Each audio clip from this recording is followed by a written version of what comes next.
Hello, good morning everyone. Last time we discussed about micronutrients, specifically about the vitamins. Okay, this time around, what we are going to discuss is about minerals. Okay, so there are 21 minerals or elements now known to be essential in the nutrition. Analysis of minerals, however, show the presence of more than 25. The minerals of the body are calcium, phosphorus, potassium, sulfur, sodium, chlorine, magnesium, iron, zinc, selenium, manganese, copper, iodine, molybdenum, cobalt, chromium, fluorine, vanadium, nickel, tin, and silicon. There are also traces of barium, bromine, strontium, gold, silver, aluminum, bismuth, gallium, arsenic, and others. Mineral elements exist in the body and in food in organic and inorganic combination.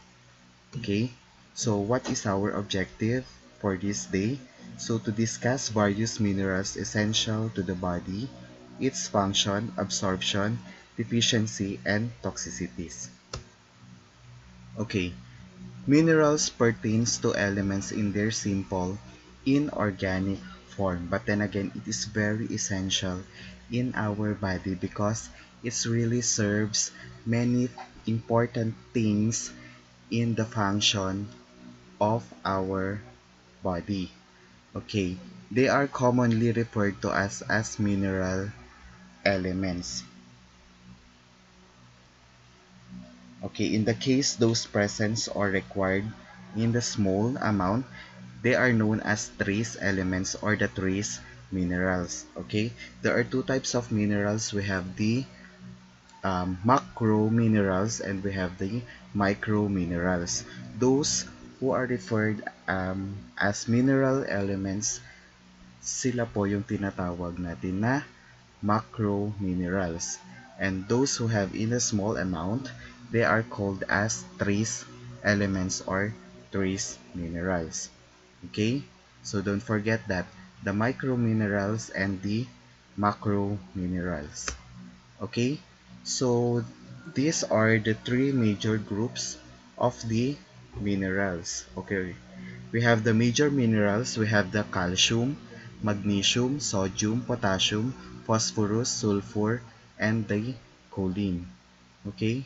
Then for the trace minerals, we have the iron, copper, iodine, manganese, cobalt, zinc, molybdenum.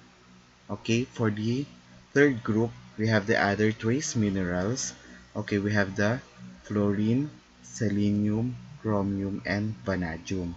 Okay, so let's start with the major minerals. Okay, let's talk about the calcium, the magnesium, the phosphorus, the potassium, sodium, chloride, and sulfur. Okay, so calcium. Okay, the calcium, there are approximately 1.5% to 2.5% of the total body weight is calcium. Okay, 99% is mostly present in the bones and the teeth. I'm sorry. So, 1% is found in the soft tissues and body fluids. Okay, so primarily, ang ating calcium is stored sa ating mga bone and teeth. Okay? And it comprises 1.5 to 2.5% ng ating total body weight ay calcium. Okay? So, 1% of it is found sa ating soft tissues and body fluids. Okay? So, what is the function of the calcium? Okay, number one is calcium combines with phosphorus to form calcium phosphate. Okay, the hard material of the bone and the teeth. Okay, actually magtambal po yan, the calcium and the phosphorus, for us to have a strong bone. Okay, another function of it is the calcium participates in the muscular contraction and relaxation. Okay, so for us to um, for as or for our muscles to contract or to relax, okay, it needs calcium. Okay, so isa yun sa primary function ng calcium. Okay, it promotes blood coagulation. Then number 4, it affects the transport function of cell membrane, possibly acting as a membrane stabilizer. Okay, and calcium is also important in the nerve transmission and the regulation of our heartbeat. Okay, that is the function of calcium. Okay, utilization of calcium. Number 1, calcium absorption is better during periods of increased body needs such as growth, pregnancy, and lactation. Bakit? Because during this time, mas malaki yung kailangan natin na calcium because mataas ang rate ng growth and development ng human. Okay, the extent is about 60%. Okay? Vitamin D enhance the optimum absorption of calcium. Okay, for the calcium to be utilized or to be stored in our bone, kailangan niya po ng vitamin D. Okay, how? By increasing the permeability of the intestinal membrane to calcium and by activating the active transport system. Okay?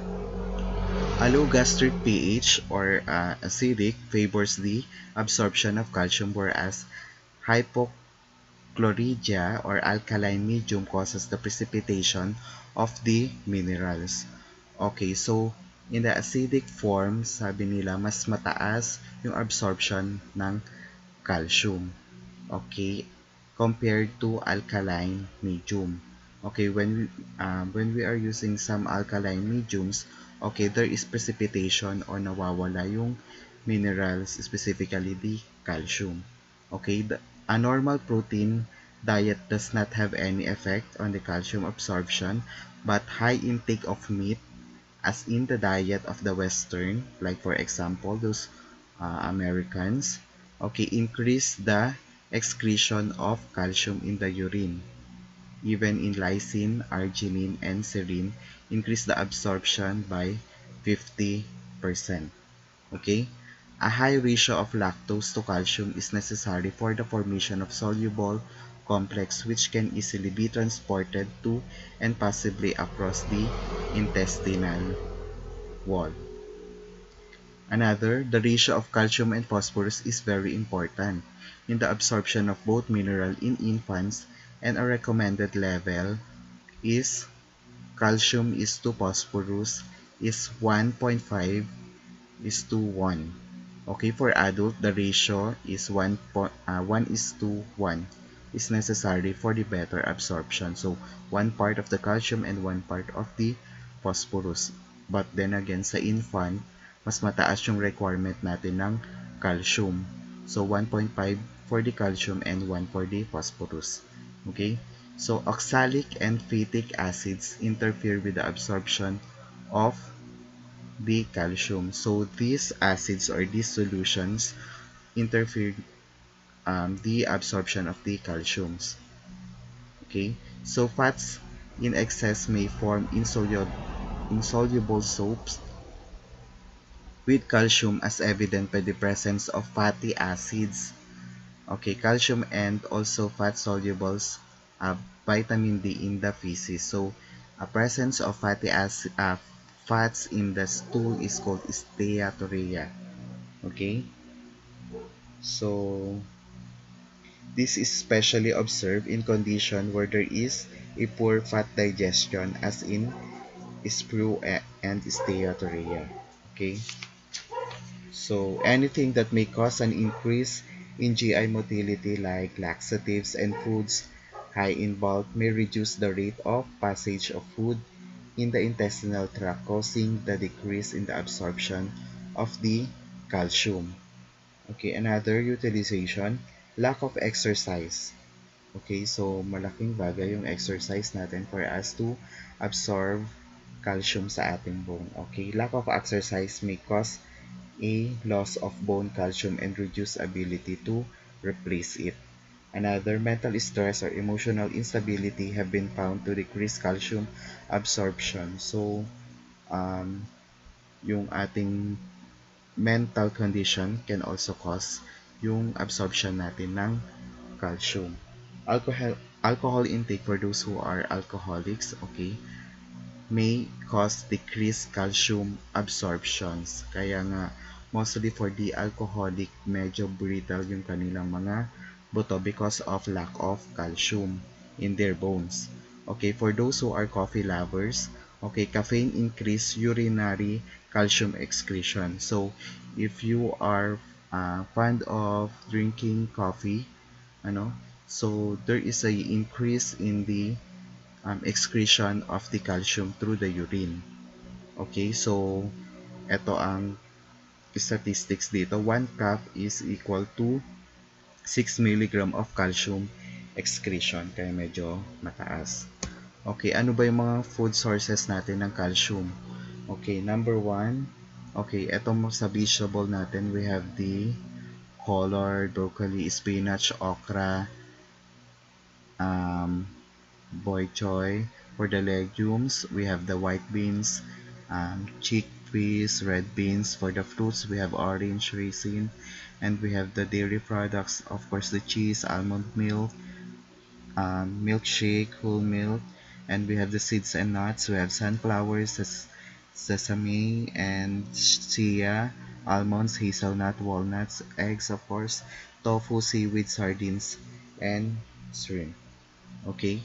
So, yan yung mga calcium-rich foods natin. So, let's move to the effects or deficiency or excess. Okay? For the deficiency, of course, syempre, kung kulang tayo ng calcium sa ating katawan, our bone become not matured enough. Okay? So, there is a presence of retarded growth. Okay? Rickets. Okay? So, sa mga bata, so, anong nangyayari pag meron tayong rickets? So, nagsosoft yung ating mga bone kasi nga okay, yung mga calcium na dapat mag-deposit sa bone is if we are lack of it, so, hindi ganun katibay yung mga buto. Okay? So, osteomalacia. So, if you can see dito sa my picture, the normal bone is ganito ang itsura pag nasa loob or pag cross-section natin sila. So, dapat ganyan ang itsura niya. So, for the osteomalacia, ang nangyayari, so, mas malalaki yung butas, mas nagiging spongy, ano, um, to the extent na medyo very brittle na sila. Okay? For the tetani, okay, it is caused by the reduction in circulating ionized calcium resulting in increased excitability of the nerve and uncontrolled reaction of muscle tissue. Okay, excess naman if there is a increase of the intake of the calcium. So, ang nangyayari dyan, increase yung calcium element sa ating bloodstream. So, ang tawag po dyan is hypercalcemia. More than 10.5 mg per deciliter. Okay? So, this is the recommended calcium intake for a specific population group.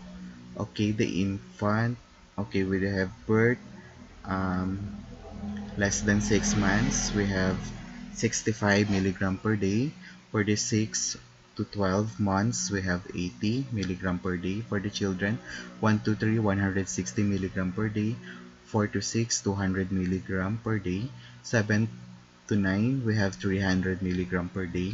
For the males naman, we have 10 to 12, 400. Same with the 13 to 15, 16 to 18, and 19 and older. And for those females, same pa rin, 400 mg per day. For the pregnant women, medyo mas mataas po siya. Okay? So, ang requirement natin is 60 mg per day. And for the lactating women, we have 500 mg per day. Anong significant nito? Pregnant women kasi, of course, dalawa naman na sila na binubuhay. So, kailangan natin na mas mataas na calcium for the development of the bone or for the growth and development of the baby. Okay. So next, let's move with the magnesium. Okay, there are about 50% of magnesium in the body. So primarily they are presently in the bone and of course in combination with the phosphate calcium. Okay, the remaining is almost entirely inside the body cell, with only about 1% in extracellular fluid. Okay, the highest concentration is in the muscle and of course in the RBC. Okay, another statistic, 0.5 grams per kilogram fat-free body weight is our magnesium. Okay, so 1.5 to 2 mg per liter in the plasma, of magnesium. Okay, it is next to the potassium as the predominant cation cation in living cells. Okay, so 1.5 to 2 mg per liter is present in our plasma. So that is the manganese. Okay, so primarily kasama siya ng ating calcium and phosphorus. So later on, i-discuss natin yung phosphorus. Okay, some of its important function are, okay, essential part of the many enzyme system responsible for the transfer of energy. So the element magnesium is very important for the transfer of the energy.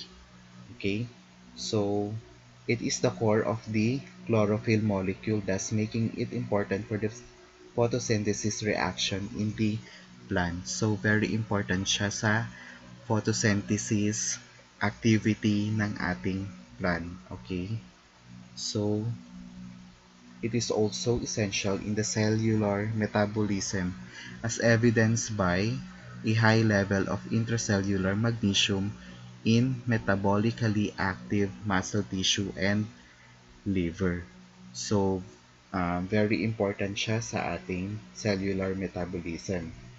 It also regulates the blood phosphorus level, promotes the conduction of nerve impulses, and it allows muscle contraction. Okay, so if you are deficient sa magnesium, very slow ang magiging conduction ng ating mga nerve impulses. Okay, so next, it also increase the stability of calcium in the tooth enamel. So sabi ko nga kanina, magkakasama po yan, magkakasama sila ng calcium and of course the phosphorus. Yan. So ano ba yung mga food sources natin rich in magnesium?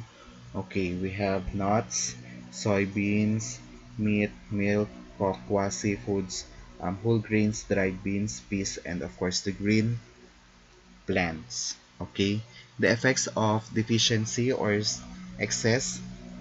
Okay, magnesium deficiency or what we call the hypomagnesemic tetani.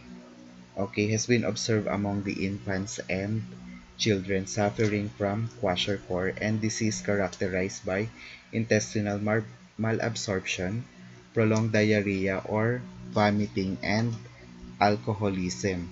In persons maintained for a long period of time of magnesium-free fluids following surgery or diuretics, and in case of hypercalcemia or diabetes and acute renal failure with polyuria.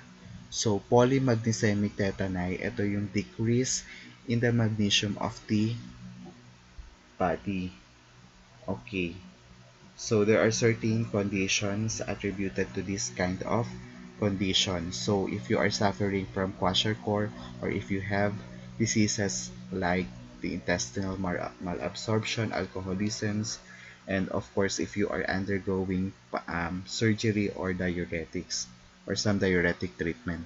Okay, for the hypermagnesemia or the kabaliktaran or the opposite of the hypomagnesemia, okay, or toxicity stage of magnesium results, okay, to hypotension, okay, pagbaba ng blood pressure, okay, arrhythmia or even cardiac arrest, okay, ECG changes, and of course decrease tendon, reflex, and of course, coma. Okay, so when we say hypermagnesemia, we have over magnesium in the blood. So, nag-i-store lang siya sa may blood natin. So, ang tendency niyan, tumataas po yung magnesium sa ating bloodstream. Okay? What is the recommended magnesium intake for a specific population group? Okay, we have at birth to 9 months, we have 36 milligram. Okay, per day. We have 6 to 12 months, we have 54. Okay, for the children, 1 to 3, 65. For 4 to 6 years old, 76. For 7 to 9, we have 100. Okay, for male, 10 to 12, we have 155. For 13 to 15, we have 225. We have 16 to 18, we have 260. Older, 19 and older, we have 235 milligram per day. For the female, okay, 10 to 12, 160. 13 to 15, 220. 16 to 18, 240. 19 and older, we have 205. For the pregnant women, we have 205. For the lactating women, we have 250. Okay, so let's move with the sodium. So ideally, sodium is a component or element for us to create salt. Okay, so sodium is a monovalent cation. We have 50% of which is found in the extracellular fluid and intracellular fluid. Okay, 10% is found 10% is found within the cell, and the remaining 40% of the body sodium is found in the skeleton, bound in the surface of bone crystals. Okay, so example natin ng mga extracellular fluids, the vascular fluids within the blood vessels, arteries, veins, capillaries, and the intracellular fluids naman, these are the fluid surrounding the cells. Okay, that is the difference of extracellular fluid and the intracellular fluid. Okay, the total sodium in the body is about 1.8 milligram per kilogram. That is fat-free body weight. Okay, so the function of the sodium. Okay, sodium is responsible for maintaining the fluid balance. Okay, so kung masyadong mataas ang calcium mo, ay ang sodium, pag mataas ang sodium mo, there is a fluid accumulation. Pero pag mababa naman ang sodium mo, there is a fluid naman ng wastage. Okay? So, they are very important for the fluid balance. Yan. It is also responsible for maintaining the acid-base balance ng ating katawan. Okay? So it allows the passage of materials like glucose through the cell wall and maintain normal muscle irritability and excitability.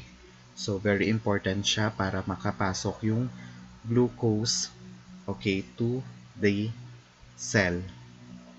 Okay, para ma-penetrate niya yung cell wall ng cell para makapasok yung ating mga glucose. Okay? So very important rin po siya sa normal relaxation and of course excitability ng ating muscles. Okay, for the recommendations, okay, recommendation for the dietary allowance, allowances and requirements for sodium have not been determined, okay, but the amount should equal that of the body needs for growth, okay, for losses in sweat and secretions, urine and stools, and for non-sweat losses from the skin. Okay, so the effects or deficiency, okay, mamaya pag-usapan natin. For the, okay, food sources natin, we have, of course, the milk, the cherry tomatoes, cantaloupe, broccoli, sweet potatoes, yogurt, spinach, salmon, of course, the milk. Another pa is the celery, beets, carrots, um, pectin, fish sauce, processed foods like tocino, tapa, bacon, ham, and hot dog. They are very rich in sodium. Okay, the sodium chloride, 1 gram of sodium chloride is equal to 400 milligram of sodium. Take note of that. Then preservative and additives, we have the canned goods like luncheon meat and sardines. Okay. Okay, so if we have decrease in the sodium or deficiency of the sodium can occur due to dehydration caused by heat exhaustion or especially followed an intake of the large amount of water. Syempre, nadadalute yung ating sodium element sa ating katawan without providing additional salt or after the surgical procedure and marked loss of blood. Okay, after marked diarrhea or vomiting, pagsuka ng suka or tae ng tae yung ating patient and after a long-term vigorous treatment with very restricted sodium diet or yung mga nasa low sodium diet. Okay, they are very prone for the hyponatremia. Okay, so yan, for the excess of sodium, okay, accumulates primarily in the extracellular fluid and may result into edema. So, kung mataas naman ang sodium content mo, so ang mangyayari dyan, there is a fluid shifting. So, yung mga fluids from intracellular, pupunta sila sa extracellular causing the edema. Okay, so this usually occurs in certain conditions like kung meron tayong high blood or kidney disorder. In these cases, it is important to restrict the amount of sodium in the diet depending on the condition. Kaya nga ang pre-prescribe natin na diet for hypertensive patient is low salt diet. Okay, so moving on for the potassium. Okay, potassium is principal cation present within the cells or in the cellular fluid. Alam niyo naman kung gaano ka-importante ang potassium. Okay, there are about 2.6 gram per kilogram. Okay, fat-free weight in potassium or about 0.35% of our body weight. Okay, consists of potassium. Okay, it is present in relatively small amount in the extracellular fluid. But then again, kailangan siya sa intracellular fluid kasi for us to para kasi siyang drive ng ating glucose para mapasok or ma-penetrate yung ating cell. Okay, for the function, potassium maintains the fluid and electrolyte balance. Okay, exert an influence upon acid-base balance and play significant role in the activity of the skeletal and of course the cardiac muscles. Act as muscle relaxant in contrast to calcium, which stimulate muscles coordination. Okay, so it is also important in carbohydrates and of course protein metabolism. Okay, what is the recommended dietary allowance? The diet should contain about 2 to 6 grams of potassium so that the deficiency, okay, is usually unlikely in a healthy people or person. So, take note of 2 to 6 grams of potassium. Okay? So, what are the potassiums? Rich foods natin. We have the yogurt, apricot, of course the banana. Okay, buttermilk, beet greens, cantaloupe, carrots, peas, ano pa? Orange. Yan, spinach, clams. Of course, we have the milk or so raw and dried fruits, unrefined cereals, dark green vegetables. Okay, so ano ba yung epekto ng potassium kung mababa? Okay, ang content dito sa ating katawan. Okay, deficiency may cause hypokalemia.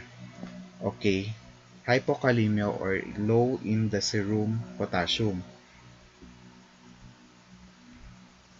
which results when there is a prolonged wasting disease with tissue destruction and malnutrition or prolonged GI loss of potassium. Like for example, kung nagsusuka or nagtatae yung ating pasyente or there is gastric suctioning of diabetic acidosis. Okay? The patient also experience apathy, muscle weakness or yung hinang-hina, yan, parang feel niya walang lakas yung kanyang mga muscles. Sometimes the patients experience mental confusion and of course abdominal distension. Okay? Kasi nga nagre-relax yung mga muscles sa gastrointestines natin. So ang tendency niyan is yung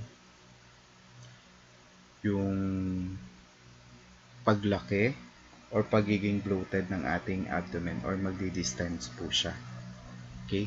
So the effect of excess naman ng ng potassium or elevated serum potassium occurs when the kidney, due to some disorder, fails to excrete the potassium properly, resulting in toxic levels. Okay? So the toxicity occurs the weakening of the heart, actions, mental confusion, poor respirations, and numbness of the extremities if you are experiencing hyperkalemia. Okay? So, yan, potassium deficit. So, when we say potassium deficit, the medical term for that is hypokalemia. Okay, the patient will be experiencing alkalosis, shallow respiration, irritability, confusion, or drowsiness. We have also weakness or fatigue, arrhythmia. Okay, so hindi rin po magiging normal yung heart electrical conduction ng ating heart. Okay, also the patient will experience lethargy, steady pulse, and of course decrease in the intestinal motility. Okay, that can cause nausea, vomiting, and of course ill use. Okay, let's move with the phosphorus. Okay, the normal human body contains about 1% of phosphorus or about 12 grams per kilogram fat-free body weight. Okay, 85% is in the organic phase of the bone and teeth in combination with calcium, and the remainder is chiefly in the cells in combinations with the carbohydrate, we have the protein, fats, and as complexes with cations such as sodium, calcium, and magnesium. Okay? So, ano ba yung function ng ating phosphorus? Okay, phosphorus is a component of bones and teeth po natin. So, for us to form a stronger bone and teeth, kailangan po natin ng phosphorus. Okay, hindi lang po calcium. Okay, component of every cell. So, lahat ng cell or it is a significant component of ng bawat cell. Okay, important in pH regulation as principal anion in the cell. So, kanina is we have dealt puro mga cation sila. So, this is the principal anion naman in the cell. Okay, or the negative ions. Okay, involves in a great variety of chemical reaction as in phosphorylation, which facilitates the passage of substances through the cell membrane. Diba? Kaya nga it's a integral part in the component of every cells because very important siya for the some chemical reactions in our cell. Okay? For the food sources, we have the cheese, meat, dairy products, meat, and of course poultry, fish, eggs, and dried beans. Okay. So, what is the effect or deficiency or excess? Natural phosphates cause no harm when taken in excess as These are simple voided in this tool, but elemental phosphorus is highly poisonous, okay, as a cause of an erosion of the bone. This is common among much industry workers. Okay, so yung mga pagawaan daw po ng posporo, when you are exposed to an element phosphorus, okay, it is very dangerous because it cause erosion ng ating buto. Okay, but then if it is taken as nutrition, okay, so it cause no harm naman. Okay, what is the recommended phosphorus intake for a specific population group? Okay, for the 6 to at birth to 6 months, we have 90 milligram per day. For 6 to 12 months, we have 275. For the children 10 to 12, we have 1,250. And same with the 13 to 15 years old, 16 to 18 years old. And for the 19 and older, we have 700 milligram per day. And for the pregnant women, 700. For the lactating women, we have 700. Okay? So, very important siya dito sa mga children natin from 10 years old until 18 kasi very rapid ang development ng katawan natin sa mga specific um, years ng mga ito. Okay? So, let's move with the sulfur. Okay, sulfur occurs in almost every protein cells and comprise about 0.25% of the body weight. It is concentrated in the cytoplasm but but is found in highest concentration in the hair, skin, and nails. So very important siya for us to have a healthy hair, skin, and of course nail. Okay, what is the function of the sulfur? Okay, sulfur is mainly protein structure because of the disulfide linkage between parallel peptide chain. Okay, it also activates the enzymes. Okay, it participates in the detoxification reaction by which toxic materials conjugate with active sulfur and convert them to non-toxic forms which are excreted in the urine. Ano ba yung mga food sources natin? Okay, protein contains about 1% sulfur, so that a diet adequate in protein will contain enough sulfur. Okay, so what is the effect or deficiency or excess?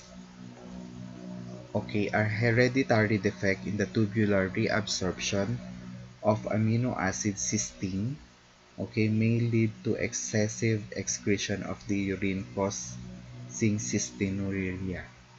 Cystinuria impact on specific transporter. So,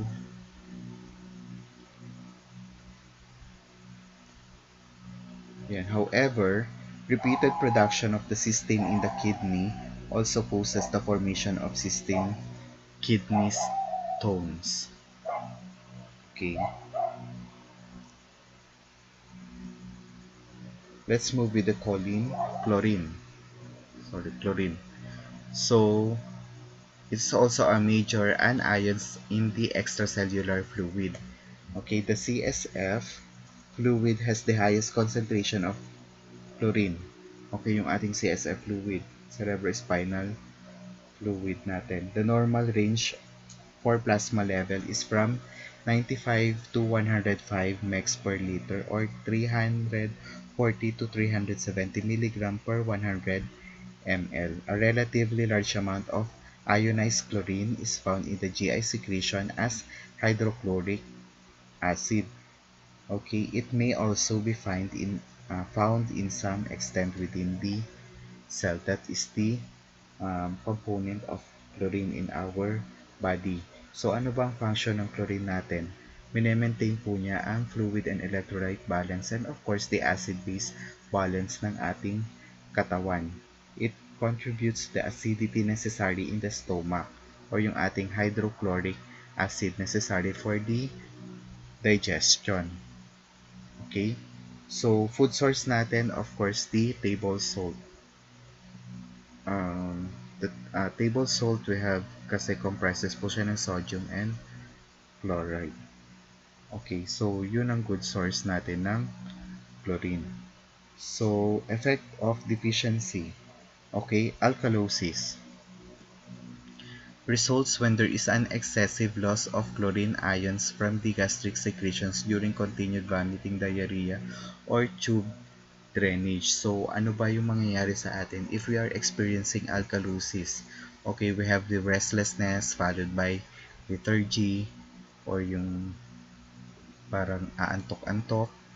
Then, we have dysrhythmia or abnormal heart rhythm. Usually, tachycardic yung patient natin or increase in the cardiac rate. Compensatory hypoventilations. Okay, so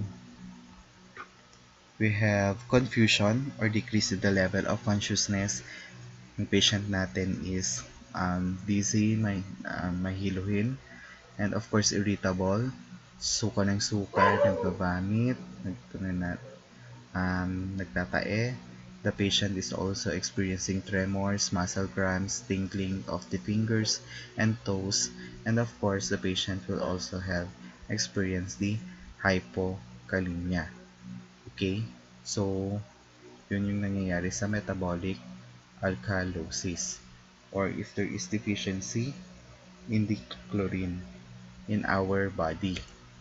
Okay, so let's move with the trace minerals. Okay, so trace minerals, these are the micro minerals na very useful sa ating body.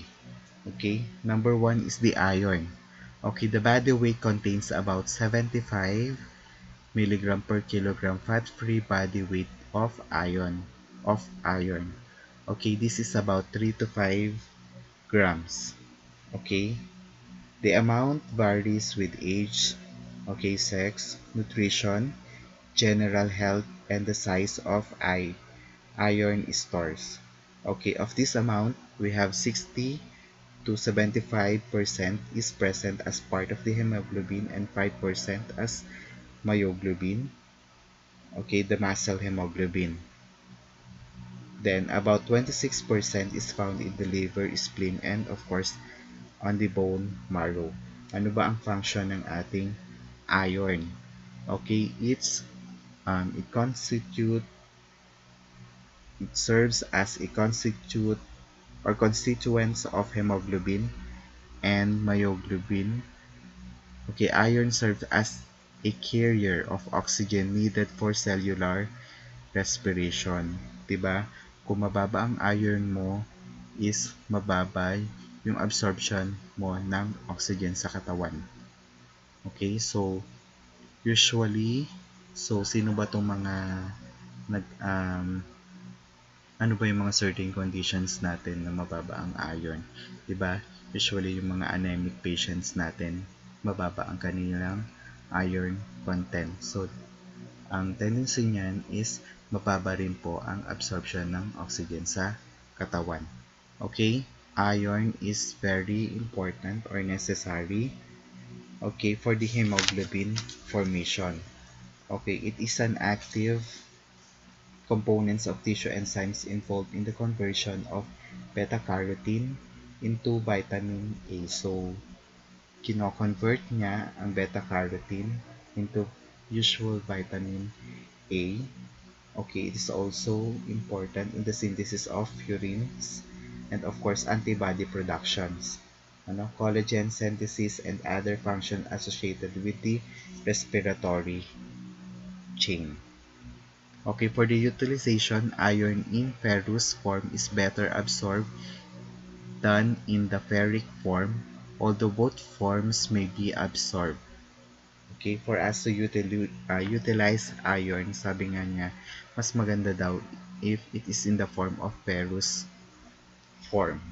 Okay, kaya nga, 'di ba, may gamot tayo na ferrous sulfate. So, mas mabilis or mas magandang i-absorb 'yon sa katawan. Okay? So, There are several factors affecting the absorption of the iron. Number one is the type of iron. Okay, there are two types of iron. We have the hemi-iron and the non-hemi-iron. Okay, when we say hemi-iron, it is found only in the meat or fish and poultry and is more efficiently absorbed by the body. Okay, for the non-hemi-iron, iron comes from other iron-containing foods like cereals, vegetables, and eggs. Okay, so in the Filipino diet, most of the iron comes from vegetable or sources of non-animal origin. Eating meat with non-hemi iron and vitamin C helps with the absorption of non-hemi iron by the body. Okay, another factor is the body needs. Okay, when the unbound transferring is saturated with the iron, the absorption of iron is decreased. Okay, when the level of the unbound transferring is high, indicating that the blood has been freed of iron, the absorption of iron is high. If a person has a higher need for iron as in growth, pregnancy, and lactation, and when a person is in a state of iron deficiency, then the level of iron absorbed is high compared with person with normal level of hemoglobin. Okay, number three factor, we have the bulk in the diet. Okay, an increased fiber in the diet interfere with the absorption of iron. Hence, iron in green leafy vegetables is poorly absorbed. Okay, if you are rich or if your diet is rich in fiber, there is also interfere with the absorption of iron. Okay, another factor is the intake of coffee. Whether coffee is taken an hour after a meal or with the meal, iron absorption is reduced. Okay, the reduction is even greater with stronger coffee intake. So, kung mas mataas yung coffee content ng um, iniinom mo, is mas mababa yung absorption natin ng iron. Okay, presence of vitamin C or the ascorbic acid. Okay, 40 to 50 milligram of ascorbic acid added to a meal of bread, egg, and tea or coffee increases the iron absorption significantly from 3.7 to 10.4%. Okay? So, kaya nga if you are taking iron, it is also important to take vitamin C para mas maganda yung absorption natin ng iron. Okay, ano ba yung mga foods rich in iron? Okay, we have the chicken liver, broccoli, pork, beef, egg, egg yolk, shrimp, clams. Okay, we have the potatoes with the skin, iron fortified cereals, okay, dried apricots, okay, dried beans or green peas, spinach, of course, raisin, and of course, watermelon. Okay, madami pang iba. Also, we have kulitis, gabi leaves, seaweeds, malunggay leaves, peanut, okay, pechay saluyot, sitaw leaves, soybeans, pork kidneys, pork spleen, pork lung, beef liver, egg, alimango, alige, ano pa, tulingan, sesame seeds. Okay, these are some of the foods rich in iron. Okay, what's the effect of deficiency or excess? Okay, deficiency, of course, anemia. Okay, pag mababa ang iron content mo, of course, magkakaroon ka ng anemia. So, anemia is characterized by reduction in the size of or number of RBC or the quantity of hemoglobin or both resulting in decreasing capacity of the blood to carry oxygen. So, that is anemia. Okay, what is the causes? Inadequate intake of iron caused by poor quality sources or poor cookery. That's what we call nutritional anemia. Okay, so kung hindi ka pala kain ng mga foods rich in iron, ayan, it can cause or it can lead to anemia. Excessive excretion of iron caused by the blood loss. Okay, kung for example, pregnant tapos nag-deliver siya, tapos there is a blood loss. So, pwede rin mag-attribute yon into anemia. or parasitism. So yung mga may bulate sa GI, and blood donations. Okay, so nag-donate ka ng blood, um, very kokonti pala yung blood volume mo,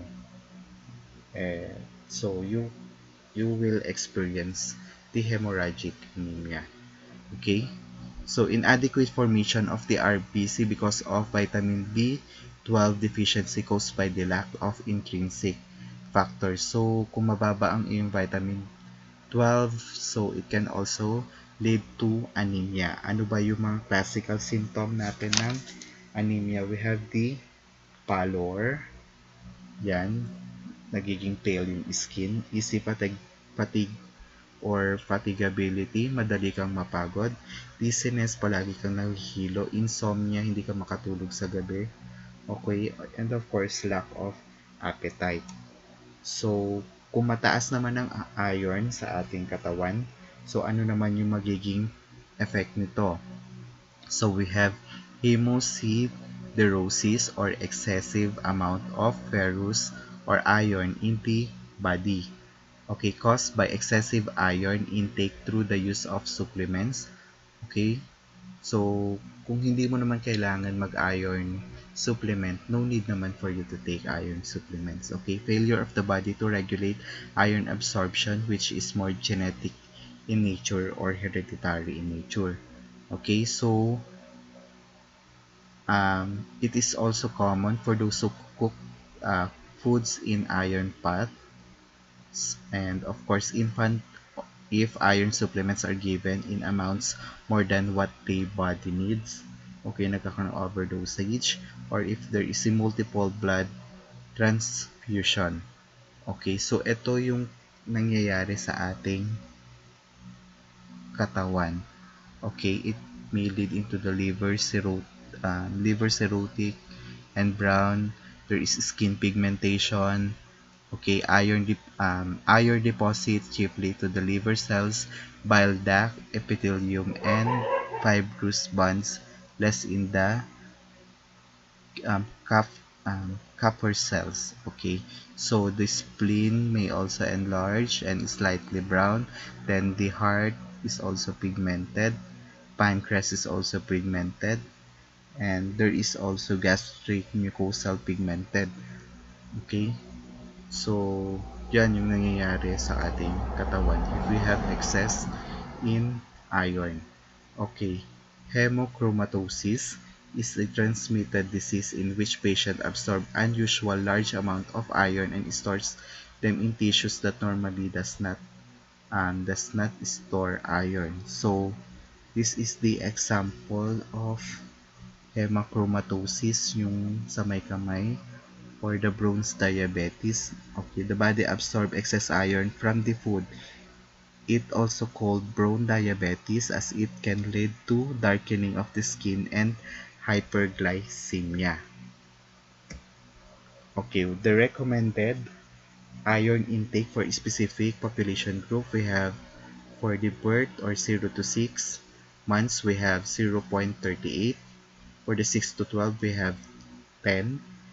For the 10 milligram per day for the child or for the children. 1 to 3 we have 8, 4 to 6 we have 9, 7 to 9 we have 11.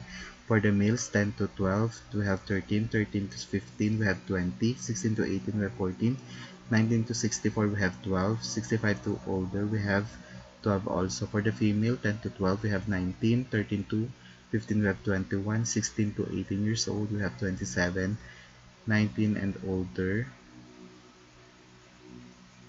Okay, so 19 and older, for those who are menstruating, we have 27. For the postmenopausal naman, we have 10.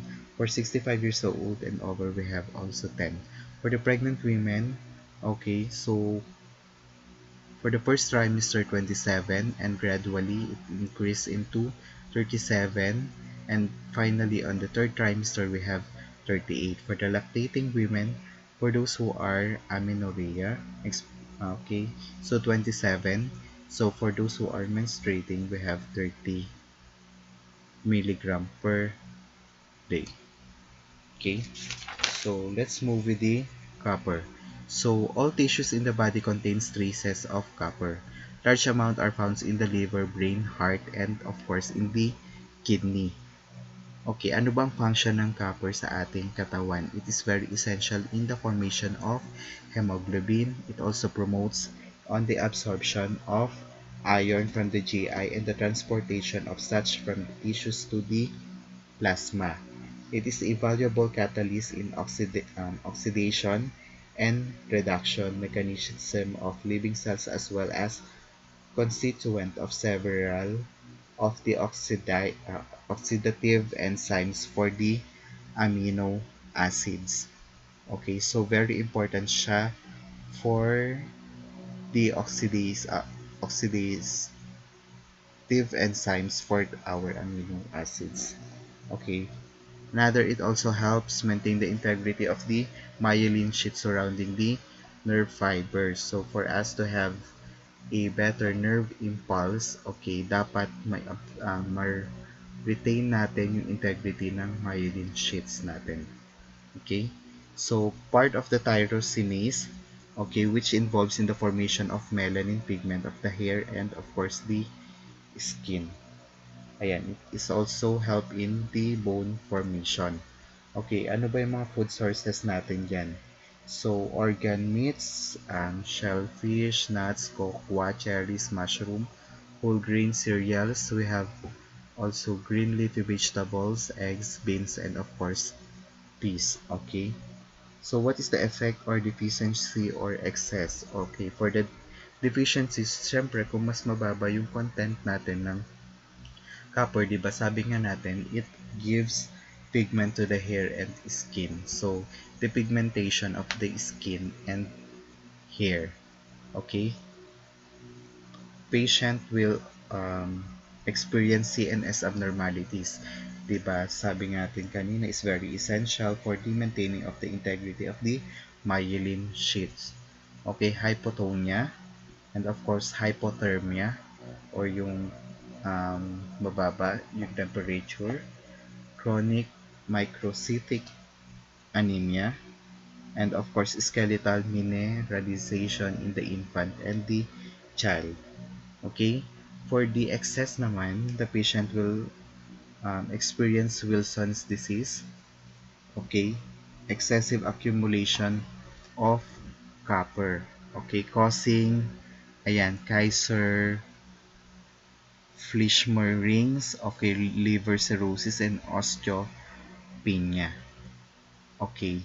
For the iodine naman, the distribution, of course, the amount, the adult body normally contains 20 to 30 milligrams of iodine.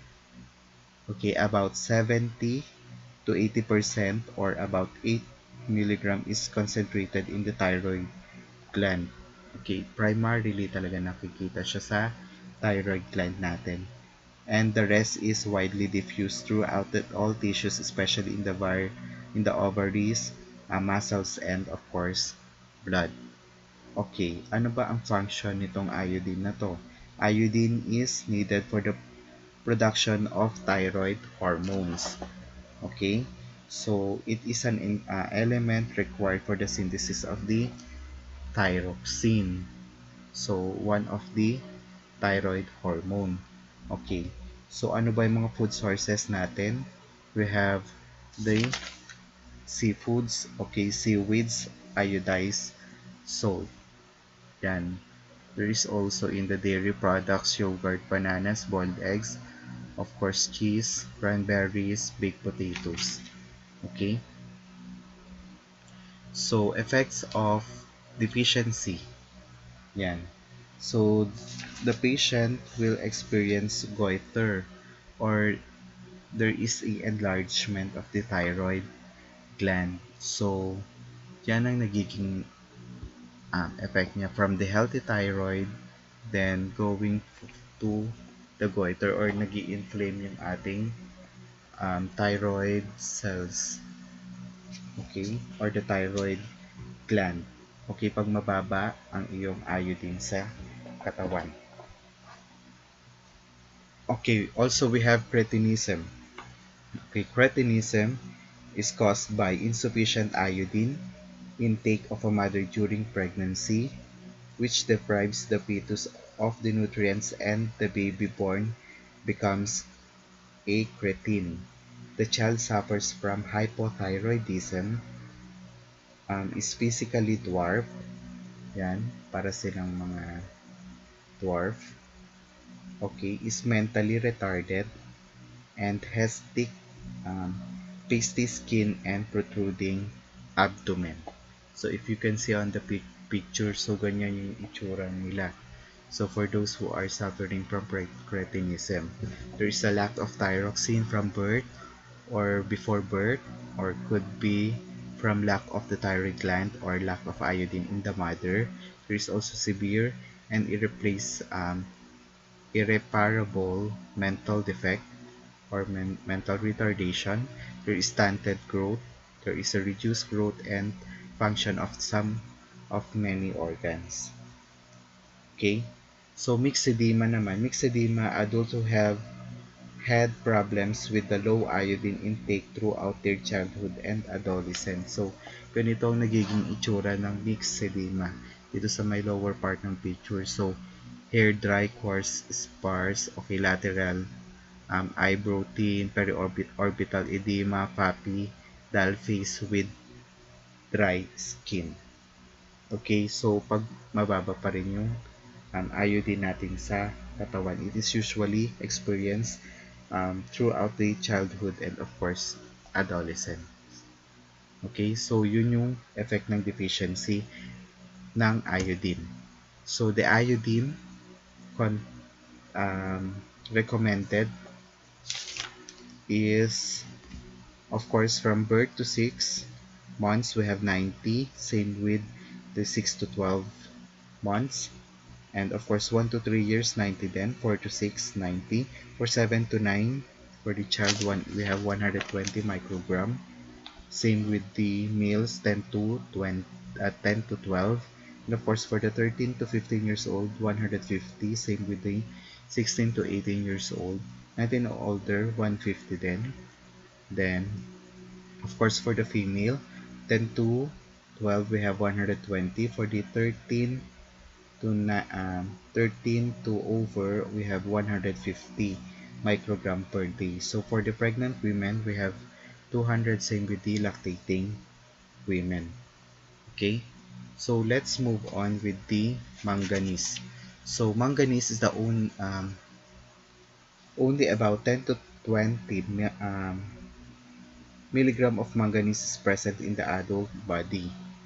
So, medyo mababa. It is concentrated in the liver and of course in the kidney with a small amount in the other tissues such as retina, bones, and salivary gland. So, ano ba ang function ng manganese? Okay? So, very important siya as activator of a number of the metabolic reactions, okay, in our body. It also acts as a catalyst of a number of enzymes necessary in glucose and fat metabolism. So, for us to metabolize our glucose and fats, okay, malaking role ang manganese because they serves as catalyst of the some of the enzymes. Okay, it also increases the storage of the thiamine. Okay, which is very also an important vitamin. Okay, for the food sources, we have the nuts, whole grain cereals, dried legumes, tea, green leafy vegetables, dried fruits, and the non-leafy vegetables. For the recommended, if for the effect of deficiency or excess, there is no incidence of manganese deficiency or toxicity caused by the diet has been observed in the human. Okay, recommended manganese intake for a specific group. We have from birth to 6 months, we have 0.003. 6 to 12 months, we have 0.6. 1 to 3, we have 1.2. 4 to 6, we have 1.5. 7 to 9, we have 1.7. For the males, 10 to 12, we have 1.9. For the 13 to 15 to 16 to 18, we have 2.2. 19 and older, we have 2.3. For the female naman, we have 10 to 12, 1.6, same with the 13 to 15 years old. And of course, for the 16 and 18 years old. For the 19 and older, we have 1.8. For the pregnant women, we have 2. For the lactating women, we have 2.6. Okay, moving on for the cobalt. Okay, our cobalt is found only in trace amounts in the body. So, medyo small amount lang siya sa ating body. So, cobalt is a constituent of vitamin B12. So, same with the other minerals. Okay, so it is necessary also for the RBC formation. Yan is also essential for the normal functioning of the all cells. So since ang kanyang affectation or ang kanyang function is the RBC formations, okay, usually ang kanyang deficiency is of course anemia. Okay, specifically the pernicious anemia. Okay, so what are the food sources? We have the liver, oyster, clams, lean beef, we have the veal, we have the saltwater fish, and of course the milk. The requirement is restricted to body needs for vitamin B12 as the body cannot utilize body cobalt to synthesize the vitamins. Okay, so deficiency natin, we have the pernicious anemia. Okay, so vitamin B complex kasi, vitamin B12 of course is required for the absorption. If there is malabsorption, okay, there is a deficiency which cause pernicious anemia. Okay, so let's move with the zinc. Zinc occurs in varying concentrations in all human cells in the eyes, the male sex gland, of course secretions, hair, skin, and the appendages, liver, of course pancreas, kidney, and the bone and teeth normally carrying significant higher level than other tissues and fluids. Okay, the body contains about 2 to 5 grams of zinc. The blood concentration of zinc is about 700 to 800 milligram, 80% of which is present in the RBC, 4% in WBC and platelet, and the remainder in the serum largely in combination with the protein. Okay, the serum zinc is about 90 milligram per 100 ml. Okay, human milk contains 3 to 4 milligram of zinc per liter and its level can be raised significantly by high maternal intake. Okay, primarily, ano ba ang function ng ating zinc? Okay, zinc involves in the wide range of cellular functions, being an integral part of several metalloenzymes. It also acts as regulator of activities of certain enzymes in the body. Okay, it is also present in the RNA and is related to the hormone insulin, glucagon, ACTH, of course the growth hormone, gonadotropin, and testosterone. Okay, so it enhances wound healing and help maintain a normal sense of taste. Okay, actually zinc is very important for us to boost our immune system. Okay, what are the food sources of the zinc? We have the milk, meats, and of course we have the liver, oyster, eggs, nuts, legumes, whole grain, cereals, wheat, and the bran. Okay, deficiency of the zinc. Okay, it's contribute to the slow growth and of course alopecia or yung nagkakalbo ka. Then disturbances in the keratinization process of the skin and esophagus. Okay, hypospermia, and of course delayed sexual maturation kasi nga 'di ba? Sabi natin kanina, zinc is very important for the development of the male sex glands and of course of the certain hormones of our body. Okay, white cell defects. Okay, so as we have said kanina, is very zinc is very important or presence in some of the blood cells. Okay, night blindness. Okay, if excess of the zinc, okay, in our body may cause nausea, vomiting, abdominal cramps, diarrhea, and of course, fever. Okay, this is the recommended zinc intake. We have for the 0 to 6, we have 1.4, 6 to 12, we have 4.2. For the 1 to 3 years old, we have 4.5. For 4 to 6 and 7 to 8, 7 to 9, we have 5.4. For the male, 10 to 12 naman, 6 to 8. And for 13 to 15 years old, we have 9. 16 to 19, we have 8.9. 19 and older, we have 6.4. For the female naman, we have 10 to 12, 6 milligram. 13 to 15, we have 7.9 milligram per day. 16 to 18, we have 7 milligram per day. 19 and older, we have 4.5 milligram per day. For the pregnant women, for her first trimester, we have 5.1. Second trimester, 6.6. We have the third trimester is 9.6. And lactating women, we have 11.5. Medyo mas mataas for those who are lactating women because mas kailangan po siya ng um, ng mga mother who are lactating para for their extra okay protection, and of course para na rin sa benefits ng kanilang anak. Okay, so number 7, we have the molybdenum. Okay, only 9 milligram of molybdenum is present in the body. It is as important to health as the vitamin B, okay, and magnesium. And it is concentrated in the liver, kidney, adrenal glands, and blood cells. Okay, ano ba ang function nito? It involves, okay, it is present in bound as an integral part of the various enzymes molecules. Three of these enzymes are xanthine oxidase, aldehyde oxidase, a flavoprotein for catalyzing the oxidation of aldehydes to corresponding carbolic acid, the sulfite oxidase, which functions in the degradation of sulfur derived from the amino acids. Okay, ano yung mga food source natin? We have the dried peas, beans, lean meats, and the poultry. Okay, requirement natin, we have a daily intake of 50 to 500 milligram is considered a safe and adequate intake for adult.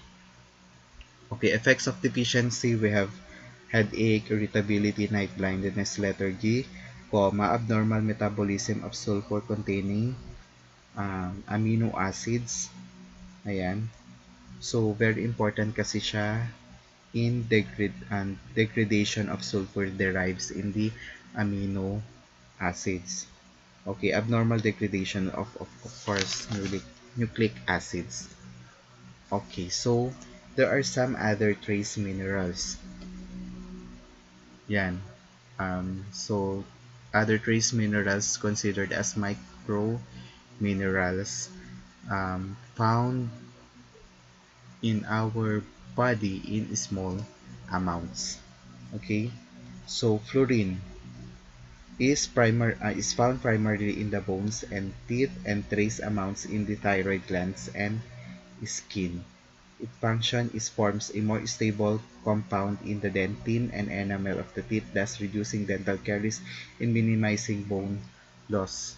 Okay, so ang fluorine natin is primarily important in our bone and teeth. Okay, effective in the treatment of osteoporosis. So, ano ba yung mga food source natin? Of course, the water is the major source of fluorine. It may be obtained from natural sources of fluorine in water or through fluoridation. Okay, small amounts, we have the fruits. Small amounts, we have the fruits, vegetable, and cereals. For the rich amounts, we have the seafoods and the tea leaves. For the chief source, we have the water and the topical agents or the toothpaste. Kaya nga, di ba, yung ating toothpaste is also contain fluorine. According to WHO, fluoridase a fluoridated salt or milk. Okay,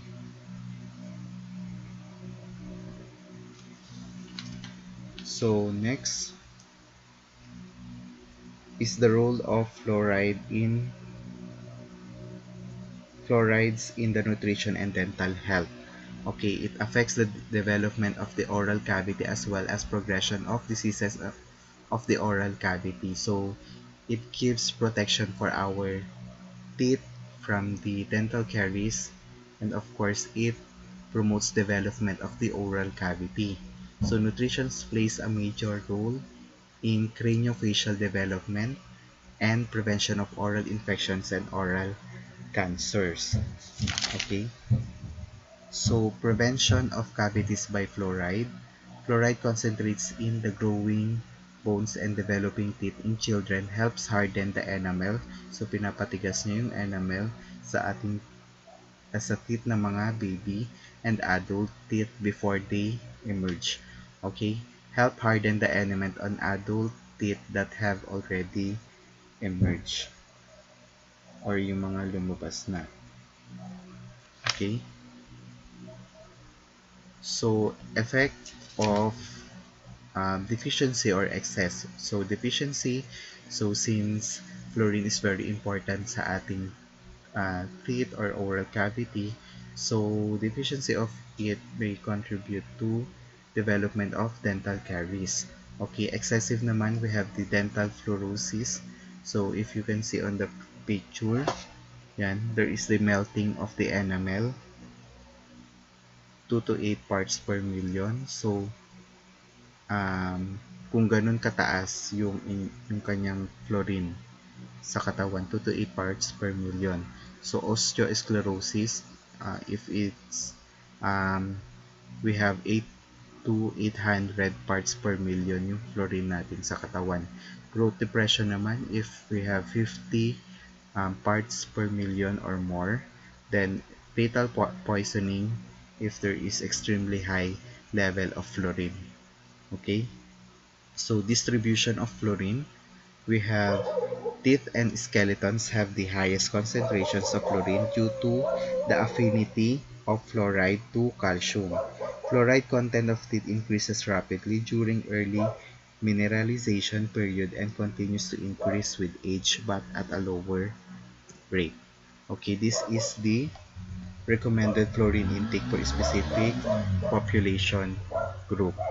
Okay, for 0 to 6 months, we have 0.1. 6 to 12 months, we have 0.5. For the children 1 to 3 years old, 0.7. For the children 4 to 6 years old, we have 1. For the children 7 to 9 years old, we have 1.2. For the male naman 10 to 12 years old, we have 1.7. For the 13 to 17, we have 2.5.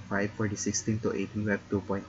For the 19 and older, we have 3 microgram per day. For the female naman, we have 10 to 12 years old, we have 1.8. For the 13 to 15 years old, 2.5. Same with the 16 to 18 years old. And of course, for the 19 and older. And for the pregnant women and lactating women, we have 2.5 microgram per day. Okay, let's move with the selenium. Okay, selenium content in the diet is dependent on the soil content where the food source is grown. So, yung content of selenium is basically depends on the soil kung saan galing yung food source natin. So, function nito is reduce or prevents the effect of vitamin E deficiency. So, very important siya for the vitamin E absorptions natin. So, component of glutathione peroxidase or the GP, which is responsible for inactivating the peroxides that causes the oxidation and rancidity of the fats. Okay, ano yung mga food source natin? Organ meats, cereals, muscle meats, dairy products.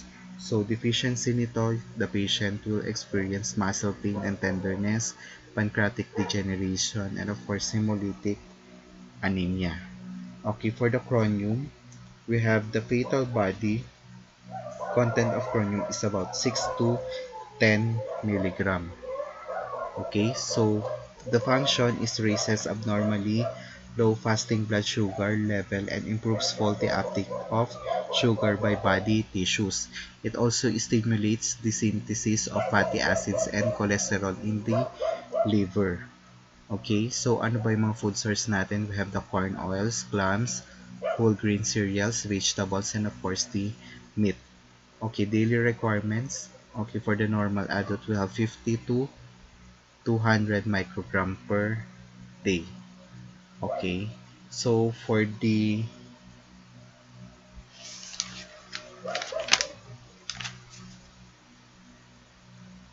okay, sorry for this is the recommended selenium intake. Okay, for a specific group. I'm sorry, this is selenium. So we have 0 to 6 months we have 6, 6 to 12 we have 10. For the 1 to 3 years old we have 18, 4 to 6 we have 22, 7 to 9 we have 20. For the male 10 to 12 years old we have 21, 13 to 15 we have 31, 16 to 18 we have 36, 19 to older we have 31. For the female naman 10 to 12 we have 21, 13 to 15 we have 31. Okay, 16 to 18 we have 36, 19 to older we have 31. For the pregnant women, we have 35. For the lactating women, we have 40. Okay, I'm sorry, this is for the selenium, recommended selenium intake for a specific population group. Okay, let's move with the last one. We have the vanadium is constituent of human tissues. Okay, the function is involved in the appetite crystal formation of the tooth enamel, hence may contribute to resistance to tooth decay. So it is also important for the teeth. Okay, for the development of the teeth. Okay, so requirement po natin is 0.1 to 0.3 milligram per day. So that's all for the mineral. Okay, we have the three groups of mineral. We have the um, element minerals or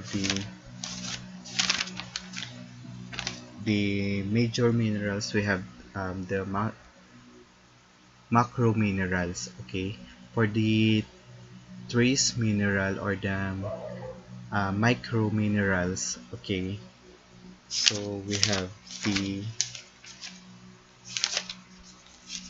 the iron, yung mga yan, then we have the copper, iodine, and etc. So that ends our discussion for this day. Okay, thank you very much for your listening.